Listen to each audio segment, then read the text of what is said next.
너를 낳은 아비에게 청중하고 내 늙은 어미를 경히 여기지 말지니라.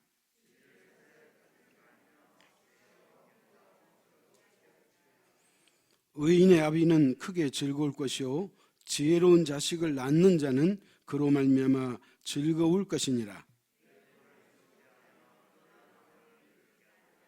아멘. 성경은 구원에 관한 이야기고 성경은 예수님 이야기야. 자, 그런데 이 구원이라고 하는 것은 그냥 두리뭉실하게 이루어지는 게 아니고 하나님은 그 구원이 구체적으로 어떻게 이루어질 것인가에 대해서 이미 성경은 예언해 놨고 그리고 실제로 그 예언 그대로 이루어졌다는 거예요. 자, 무슨 말을 하려고 하냐면 하나님께서는 이 구원이라고 하는 이 계획을 세우시고 아브라함과 다윗의 계보를 통해서 이루시겠다 그렇게 말하고 있어요. 다시 말합니다. 하나님의 구원은 아브라함의 가정과 다윗의 그 가문을 통해서만이 완성시키겠다는 거예요. 자, 그렇기 때문에 우리가 성경을 볼 때마다 많은 인물들이 나오지만 그러나 특별히 아브라함과 다윗의 가문을 눈여겨보면 하나님이 어떻게 역사하는지를 우리가 알 수 있는 거예요. 그렇기 때문에 마태복음 1장 1절에서 성경은 뭐라 그래요? 아브라함과 다윗의 자손 예수 그리스도의 세계니라 그러잖아요. 다시 말하면 우리의 구원자이신 예수 그리스도가 아브라함의 후손과 다윗의 후손을 통해서 오셨다 그 말이에요. 하나님이 이렇게 예언한 것들이 그냥 반드시 그대로 말씀 그대로 성취되었다는 거예요. 그런데 그 가운데 특별히 오늘은 누구를 살피려고 하냐면 다윗을 살펴보고 싶은 거예요. 여러분, 다윗은요 이스라엘의 두 번째 왕이었어요. 첫째가 사울이고 둘째가 다윗이었잖아요. 자, 근데 이 다윗은 그냥 왕이 아니에요. 그 이스라엘 역사에 있어서 수많은 왕들이 있었지만 하나님이 가장 사랑하는 사람이 있었다면 그 사람이 누구냐? 다윗 왕이에요. 그뿐만 아니라 다윗은 지금도 이스라엘 백성들이, 지금도 유대인들이 다윗을 국보로 추앙해요. 얼마나 다윗을 사랑하고 존경했으면 우리나라 사람이 가장 존경하는 인물이 세종대왕이잖아요. 그러면 이스라엘 사람들이 가장 존경하는 인물이 다윗이에요. 그걸 어떻게 알 수 있느냐? 여러분, 이스라엘 국기를 상징하는 그 국기에 무슨 별이 그려져 있어요? 다윗별이 그려져 있어요. 그러니까 다윗은요 아주 독보적인 존재고 남달랐던 사람이에요. 그리고 생각해 보세요. 이 땅에 태어났는데 하나님의 아들 예수 그리스도가 자신의 가문에서 태어났다는 거예요. 그러니까 다윗은 축복 중에 축복을 받은 사람이라고 생각하지 않을 수 없잖아요. 그죠? 자, 그런데 문제는 뭐냐? 다윗이 이렇게 하나님 또 사랑을 받고 위대한 인물이고 지금도 이스라엘 사람들이 그를 국부로 추앙하지만 그러나 그의 사생활은 행복했느냐라고 물었을 때 거기에는 퀘스천 마크예요. 의문이에요. 다윗이 그의 가정생활이 행복했느냐? 그렇지 않았다는 거예요. 그는 성경에 기록된 사람만 따지면 그에게는 아내가 한 10명 정도 나와요.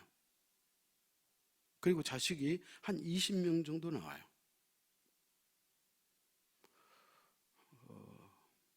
이런 얘기 있잖아요. 가지 많은 나무는 바람 잘 날이 없다. 아마 그런 말인 것 같은데 뭐 어찌됐든 다윗의 삶은 가정생활은 행복하지 못했어요. 다윗의 20명조 되는 그 자식들이 있었는데 대다수의 자식들은 다 아버지 다윗의 기대에 못 미쳤어요. 뭐 기대에 못 미쳤다 그러니까 사실 세상에 어떤 자식이 부모의 기대에 다 어떻게 맞춰갈 수 있겠어요? 이 말의 의미는 뭐냐? 자식 역할을 온전하게 못했다 그 얘기예요. 자, 근데 다윗의 여러 자식들이 있었는데 그 가운데 가장 다윗을 절망하게 하고 다윗을 아프게 했던 아들이 있는데 그 아들의 이름이 뭐냐? 다윗의 셋째 아들 압살롬이에요. 압살롬은 마아가라고 하는 이방 여인을 통해서 난 아들인데 그 압살롬이 다윗의 가슴을 가장 아프게 했어. 그럼 어떻게 그랬느냐? 뭐 여러분 잘 알잖아요. 이 압살롬은 외모는 엄청나게 준수했어요. 성경은 압살롬의 외모를 그냥 그대로 기록해 놨는데 얼마나 그가 멋진 남자였는지, 얼마나 그가 상남자였는지 한번 찾아가십시다. 사무엘하 14장 25절 26절이에요.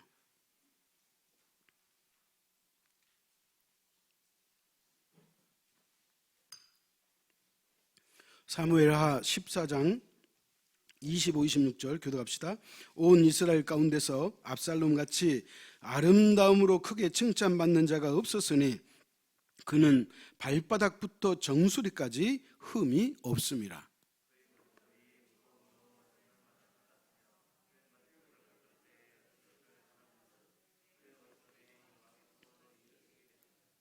보십시오.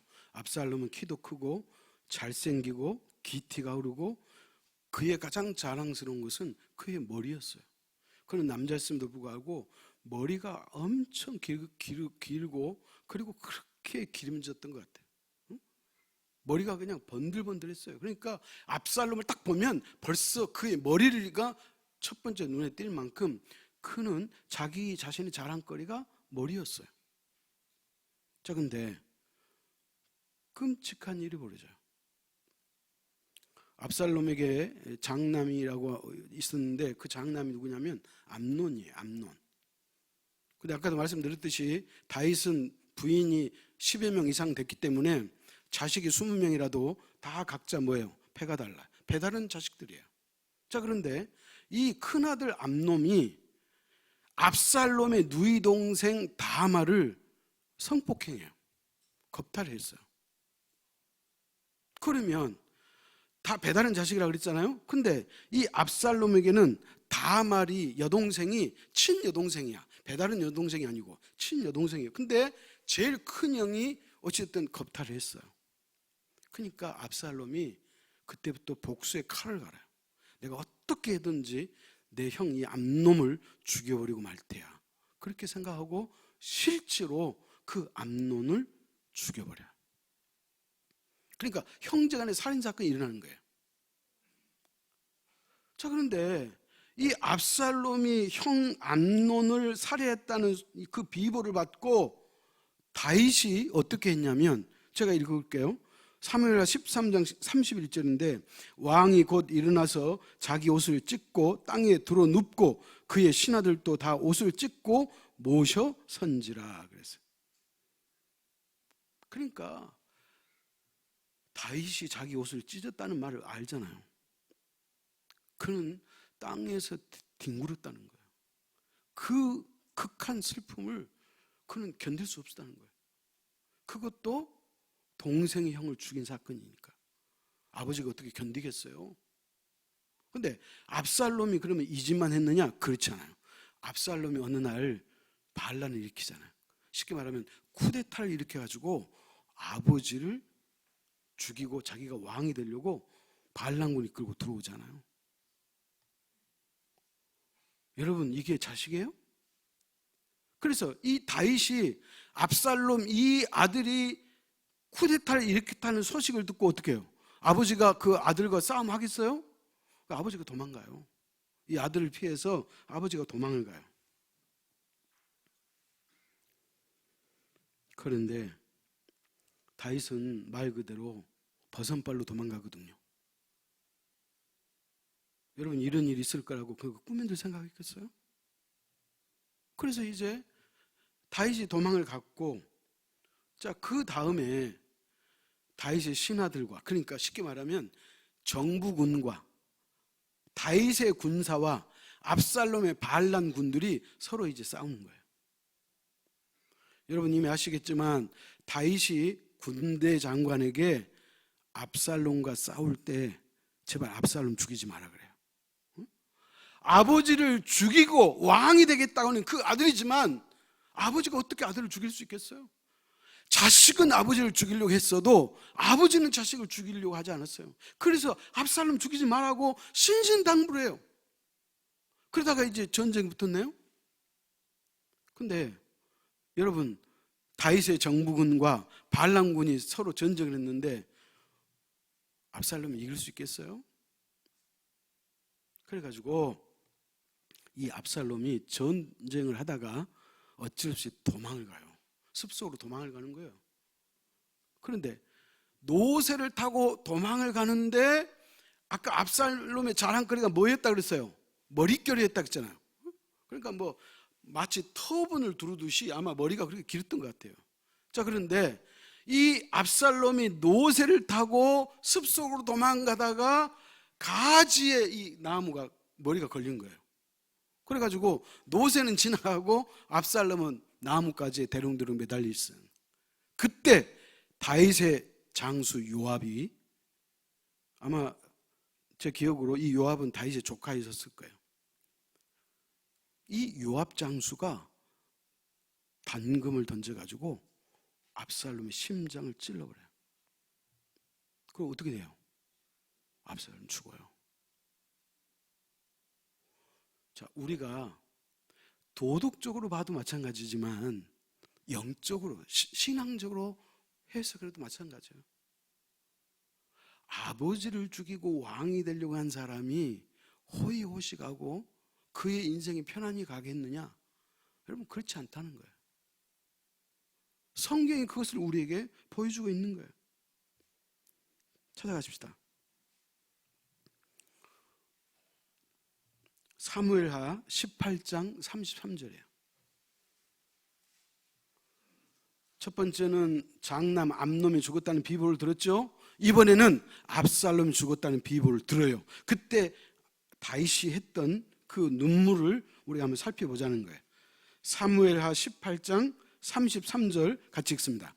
왕의 마음이 심히 아파 문 위층으로 올라가서 우니라. 그가 올라갈 때 말하기를 내 아들 압살롬아, 내 아들 압살롬아, 차라리 내가 너를 대신하여 죽었다면 압살롬 내 아들아 하였더라. 그런 거야. 응? 내 자식이 죽으니까 아버지는 울어요. 성경에 봤더니 이 다윗이 맨날 며칠 울었어. 그러니까 다윗의 신하가 다윗에게 찾아가지고 뭐라고 한 줄 아세요? 왕이시여.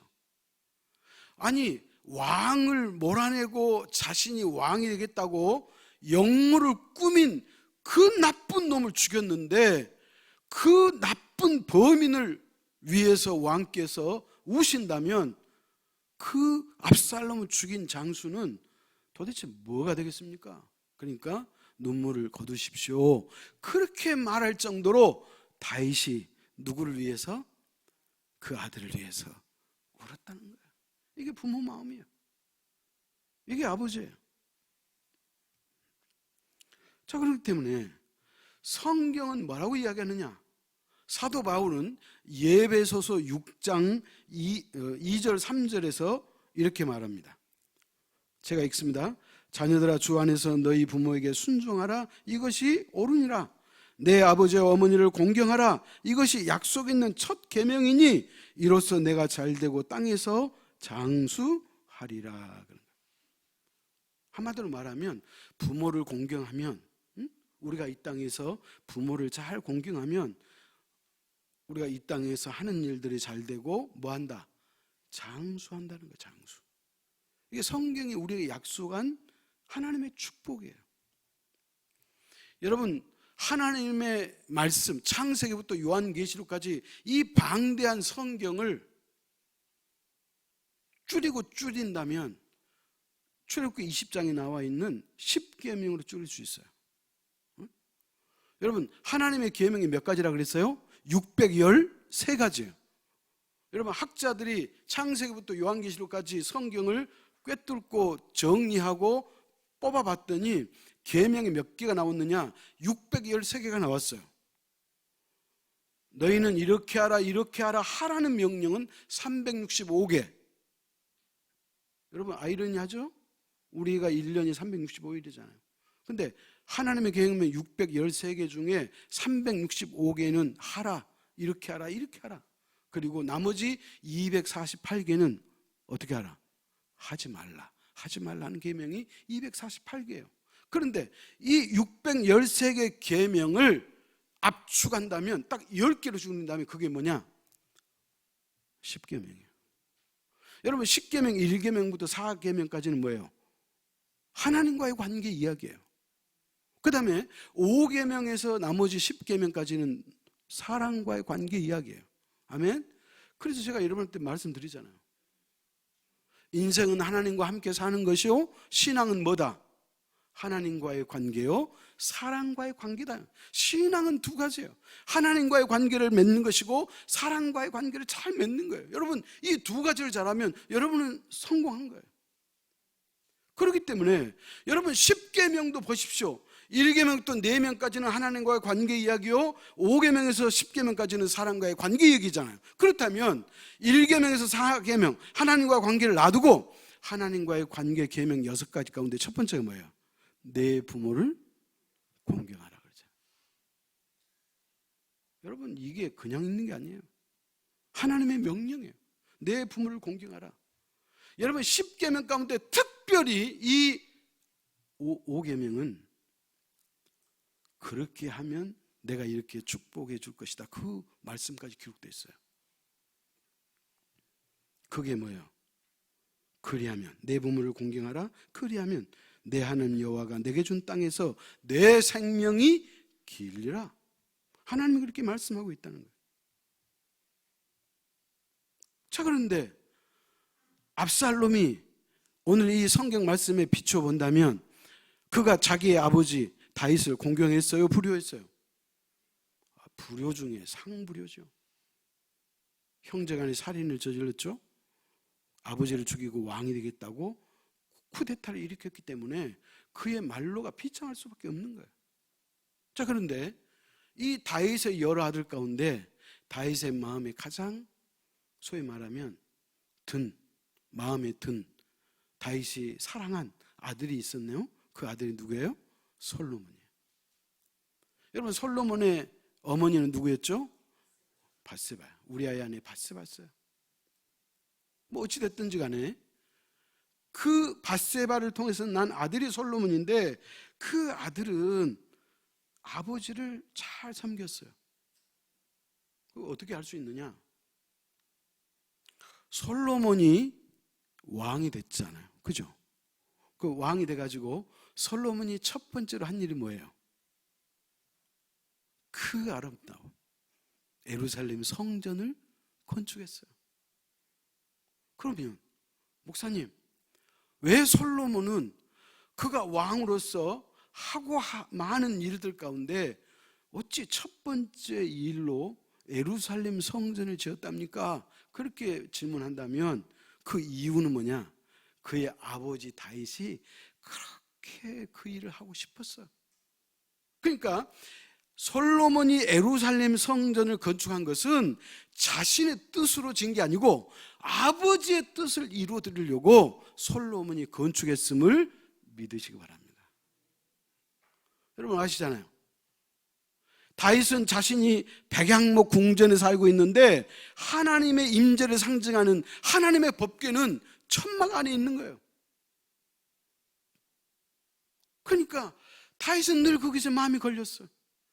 자신은 고대광실 궁궐에 사는데 하나님의 법궤는 천막 안에 있으니까 그게 마음이 걸렸다 이 말이에요. 그래서 다윗이 성전을 지으려고 그렇게 마음에 소원하고 그걸 이루려고 했는데 하나님이 허락하잖아요. 허락하지 않았어요. 여러분, 아무리 좋은 일일지라도 하나님이 허락하지만 할 수 없는 거예요. 그래서 하나님께서 다윗이 그렇게 성전을 짓고 싶어 하고 하나님이 이렇게까지 이야기합니다. 사랑하는 다윗아, 내가 그동안 많은 사람을 만나봤지만 나의 거처를 위해서 내 집을 짓겠다고 마음을 먹은 사람은 오직 유일하게 다윗 너 하나밖에 없었다. 하나님은 그렇게 칭찬해요. 그럼에도 불구하고 하나님은 다윗에게 성전 건축을 허락하잖아요. 왜 그런다고요? 다윗이 왕이 돼가지고 이스라엘을 통일시켰거든. 쉽게 말하면 그는 전쟁을 많이 했어요. 그래서 많은 피를 흘렸어요. 그래서 하나님이 너는 많은 피를 흘려서 그 피가 내 손에 묻었기 때문에 너는 그 일을 하지 마라. 그 대신에 너의 아들을 통해서 그 일을 하도록 하겠다. 이게 하나님의 약속의 말씀이에요. 그래서 누가? 솔로몬이 성전을 건축한 거예요. 그러니까 압살롬은 불효자였다면 솔로몬은 뭐예요? 효자였어. 자, 그렇다면 오늘 본문은 효자였던 솔로몬이 우리에게 가르쳐주는 효도법이에요. 그 첫 번째가 뭐냐? 부모의 말에 청종하라. 오늘 솔로몬이 우리에게 가르쳐주는 부모에게 효도하는 법을 두 가지 이야기하는데 그 첫 번째가 뭐냐? 내 부모의 말씀에 청종하라. 그렇게 말하고 있는 거예요. 여러분, 청종하라는 말의 의미 알죠? 듣고 순종하라는 거예요. 듣고 지켜라고 말해요. 자, 그러면 성경에는 또 이렇게 이야기해요. 내 부모의 말에 청종하지 않으면 그 사람을 돌로 쳐 죽이라. 이렇게도 말씀해요. 그러니까 우리가 부모의 말씀에 청종한다는 것이 얼마나 중요한가를 말해주고 있는 거예요. 자, 그렇다면 왜 성경은 이렇게 부모에게 청종하라고 이것을 강조할까요? 성경이 이것을 그렇게 강조하는 데는 결정적인 이유가 있어요. 그 뭐냐? 부모에게 순종하는 것을 하나님 자신에게 순종하는 것으로 인정하시기 때문에 그래요. 아멘? 그러니까 우리가 내 부모의 말씀에 청종하면 하나님은 그 효도를 하나님이 나에게 하는 효도로 알고 받아들이겠다. 이게 하나님의 마음이라는 거예요. 아멘? 자, 그렇다면 물어보지 않아도 여러분 아실 거잖아요. 부모에게 효도하지 않으면 결국 뭐예요? 우리가 하나님에게 효도하지 않는 것과 같다. 이 말이에요. 그렇기 때문에 부모에게 효도하는 것이 그렇게 중요하다는 거예요. 부모에게 순종하는 것이 곧 하나님에게 순종하는 것이고 하나님이 기뻐 받으신다고 말하고 있는 거예요. 그렇기 때문에 넓은 의미로 보면 부모에게 하는 것과 하나님이 하는 것을 별개로 보지 않는다는 거예요. 하나님은. 아멘? 자, 그러면 왜 그러느냐? 또 이유가 있죠. 왜 하나님은 당신과 우리를 육신으로 낳아주신 부모님을 동급으로 보시냐는 거예요. 여러분, 어떻게 하나님과 내 부모가 동급이 되겠어요? 근데 하나님은 동급으로 봐주시는 거예요. 그럼 뭘 할 수 있느냐? 알 수 있죠. 우리가 요괴벳의 노래 알잖아요. 응? 그 요괴벳의 노래 찬양을 보면 거기 가사에 뭐라고 얘기냐면 요괴벳이 아들 모세를 그 갈대 상자에 넣어가지고 떼어보내면서 너의 참부모는 하나님이라고 가르쳐요. 아멘? 우리의 참부모가 누구다? 하나님이라는 거예요. 그래서 우리가 하나님을 뭐라고 불러요? 하나님 아버지 그런 거예요. 그러니까 하나님의 호칭이 아버지예요. 근데 하나님은 그 호칭을 부모인 우리에게도 허락하셨다는 거예요. 그래서 우리가 하나님도 아버지라고 그러지만 우리 육신의 아버지도 아버지라고 부르는 거예요. 그러니까 하나님께서는 당신의 호칭을 육신의 부모에게 허락할 만큼 그렇게 동급으로 보셨다는 거예요. 그렇기 때문에 하나님은 우리가 우리 육신의 부모에게 하는 것을 하나님은 당신이 하는 것으로 알고 기뻐 받으신다 이 말이에요. 그러므로 사랑하는 성도 여러분, 부모에게 효도하는 것, 우리가 부모의 말씀에 청중하는 것이 얼마나 중요한가를 말씀해 주고 있는 거예요. 자, 찾아가십시다. 열왕기상 2장 1절 3절이에요.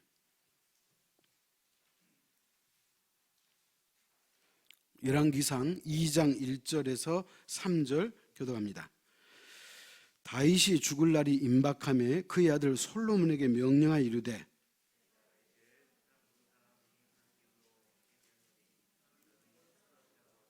같이 읽습니다. 내 하나님 여호와의 명령을 지켜 그 길로 행하여 그 법률과 계명과 율례와 증거를 모세 율법에 기록한 대로 지키라. 그리하면 내가 무엇을 하든지 어디로 가든지 형통할지니라. 그런 거예요. 사랑하는 성도 여러분, 다윗이 죽을 때가 되니까 그 임종 때 그 아들 솔로몬을 불러놓고 다윗이 유언하잖아요. 그 유언이 뭐예요? 내 하나님 여호와의 말씀에 청종하라. 그러면 하나님께서 너가 하는 모든 일에 복을 줄 것이다. 너가 어디로 가든지 하나님께서 너를 형통하게 할 것이다. 그런 거예요. 그렇기 때문에 우리의 친부모가 되신 하나님께 순종하는 삶, 우리의 육신의 부모가 되신 내 부모에게 청종하는 삶은 똑같은 거예요. 성경이 그러잖아요. 내 부모와 하나님 아버지에게 하는 사람에게, 똑같지 않은 사람에게 어떤 복을?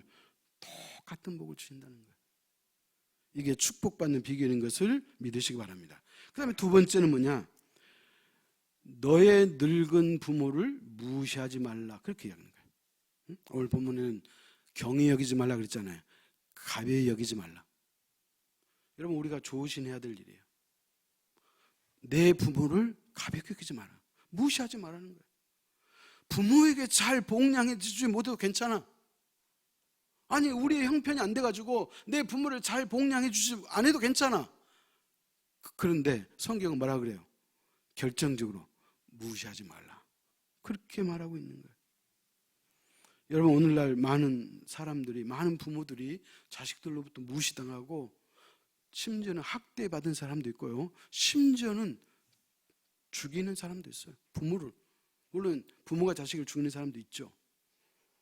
얼마 전에 그 부모를 태우고 어머니를 태우고 그 낭떠러지에 저 차를 몰고 가고 떨어진 사람이 있어요. 그래서 엄마가 죽었어요. 아들은 다행히 살았어요. 살았는데 왜 그러냐?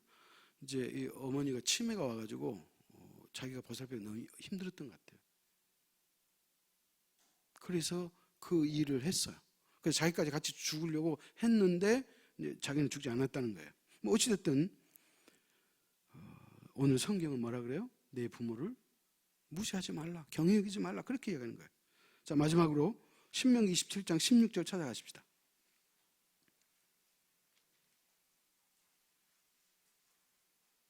신명기 27장 16절 같이 읽습니다.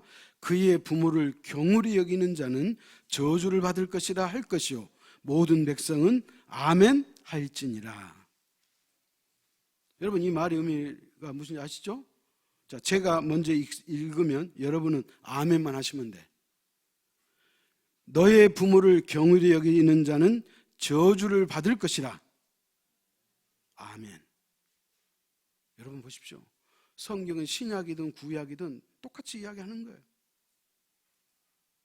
우리가 부모를 학대하거나 부모를 멸시하거나 부모를 무시하면 오늘 신명기서는 뭐라 그랬죠? 저주받는다는 거예요, 여러분.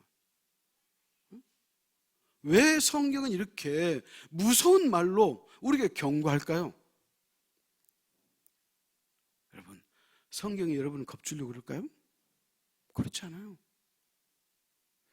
그렇게 중요하기 때문에 그래요. 우리가 부모를 공경하고 사는 것이 그렇게 중요하기 때문에 반드시 해라고, 반드시 부모를 존중하고 함부로 대하지 말고 무시하지 말고 학대하지 마라. 너가 그렇게만 한다면 나 여호와가 너에게 복 줄 것이다. 너가 어디로 가든지 형통하게 할 것이다. 내가 이 땅에서 장수하리라. 그렇게 말하고 있는 거예요. 그래서 저는 이 말씀을 준비하면서 이런 생각을 했어요. 아, 효는 축복의 마중물이구나. 여러분, 마중물 하시죠? 옛날에 펌프 물 펄 때 오래도록 펴지 않으면 이제 에아가 다 빠져가지고 공기가 빠져가지고 아무리 해도 물이 안 나와. 그러면 이제 물 한 바가지 갖고 와가지고 펌프에 붓고 막 움직이잖아요. 그러면 이제 물이 딸려 나오고 그게 마중물이에요. 그러니까 효는 뭐다? 축복의 마중물이라는 거예요. 우리가 부모에게 잘하고 축복을 못 받을 사람이 없다고 제가 말씀드린 게 아니고 성경이 말하고 있는 거예요. 사랑하는 성도 여러분, 우리는 다 하나님이 우리를 설계하시고 지으셨지만 그러나 우리가 이 땅에 올 때 우리 부모님의 몸을 빌어서 이 땅에 오도록 하셨어요.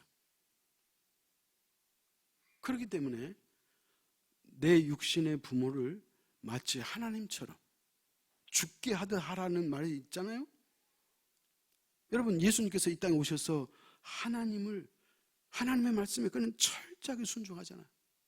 아버지여, 할 수만 있다면 이 잔을 지나가게 하옵소서. 그러나 내 뜻대로 하지 마옵시고 아버지의 원대로 되기를 원하나이다.